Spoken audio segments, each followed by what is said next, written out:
Hello everyone, welcome back to my channel. This video is about my experience with Legend paper. First of all, a big thank you to Legend team for sending me the papers to try out. I have given the link to their website in the description box below. In case you want more information, please have a look. Legend paper is mainly for watercolor, drawing, pen and ink, pastel, etc.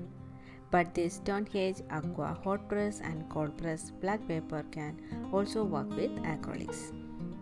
They have sent me an artist pad collection of Stonehenge Aqua hot press black, Stonehenge Aqua cold press black and Stonehenge Aqua cold press.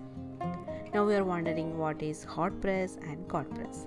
It refers to paper's surface finish or texture. The cold press paper has a textured surface, but the hot press have a smooth surface finish. I will come up with a more detailed video in the future. In this video, I thought to try my painting technique on this paper to know how it works, because I'm obsessed with painting on black surface and you can see that from my painting tutorials.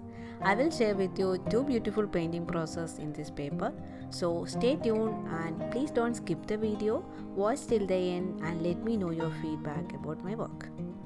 I appreciate your time and support, so let's begin.